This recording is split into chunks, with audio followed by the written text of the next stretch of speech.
Corona virus से मरने वालों के शवों को कब्रिस्तान में दफनाने से कुछ लोगों ने मना कर दिया था। ऐसे में मुस्लिम समुदाय की गलतफहमी को दूर करने के लिए लखनऊ के दारुल उलूम फिरंगी महली ऐशबाग ने एक फतवा जारी किया है। फतवे में कहा गया है कि कोरोना वायरस से मरने वालों को भी रिवाजों के अनुसार दफन करना चाहिए, लेकिन दफनाने की जो गाइडलाइन WHO और डॉक्टर ने जारी की है उसका पूरी तरह से पालन किया जाना चाहिए। दरअसल लखनऊ के KGMU में 64 साल के एक शख्स की मौत कोरोना संक्रमण से हो गई थी। इस दौरान ऐशबाग कब्रिस्तान में कुछ मुसलमानों ने उसे दफनाने से रोक दिया था। इसी के चलते लखनऊ के रहने वाले सईद एजाज अहमद ने इस वायरस से होने वाली मौत के शव को अंतिम संस्कार किए जाने का फतवा मांगा था। इस फतवे को बताते हुए मौलाना खलीद रशीद फिरंगी महली ने कहा कि मरने वालों के शव को पॉलिथीन में पैक करके ऊपर से ही पानी में बहा दिया जाएगा, उसे नहलाया नहीं जाएगा। उन्होंने कहा कि WHO ने 24 मार्च की गाइडलाइन में साफ बताया था कि कोरोना वायरस से पीड़ित का शरीर अछूत नहीं है और न ही उसे दफनाने से कोई संक्रमण फैल सकता है।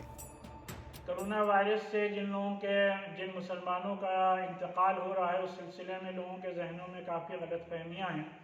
तो इस सिलसिले में दारुल इफ्ता फिरंगी महल लखनऊ के सैयद अयाज अहमद साहब ने इस सिलसिले में फतवा चाहा और उन्होंने उसमें सवालात किए कि अगर कोरोना वायरस से किसी का इंतकाल होता है तो उनको कफनाने और उनको गुस्ल देने और दफनाने का क्या तरीक़ा होगा। तो इस सिलसिले में यह फतवा फिरंगी महल से जारी किया गया कि अगर कोरोना वायरस से किसी का इंतकाल हो जाता है तो उसे गुस्ल दिया जाएगा, लेकिन उसका तरीक़ा यही है कि जिस तरीके से डॉक्टर उसको प्लास्टिक के बैग में पैक करके देंगे तो वही उसी के ऊपर बस पानी बहा दिया जाएगा और उसी पैकिंग को कफन मान लिया जाएगा और यकीनी तौर पर नमाज जनाजा भी होगी और मुसलमानों के कब्रिस्तान में दफनाया भी जाएगा।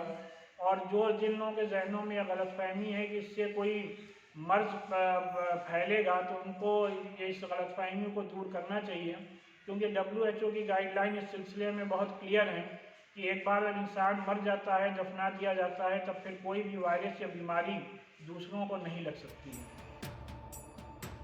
आपको बता दें कि विश्व स्वास्थ्य संगठन ने एक गाइडलाइन में शव को दफनाने और जलाने दोनों विकल्प दिए हैं। WHO शव को संभालने वालों के लिए लंबे आस्तीन के कफ वाले गाउन जैसे निजी सुरक्षा उपकरणों के इस्तेमाल की सलाह देता है। अगर शव के बाहरी हिस्से पर बॉडी फ्लूइड्स, मल या कोई स्ट्रॉ दिखाई दे रहा हो तो ऐसी स्थिति में गाउन वाटरप्रूफ होना चाहिए। विश्व स्वास्थ्य संगठन कहता है कि मुर्दाघर कर्मियों और अंतिम संस्कार करने वालों को हाथों को समुचित रूप से साफ रखने जैसी एहतियात बरतनी चाहिए।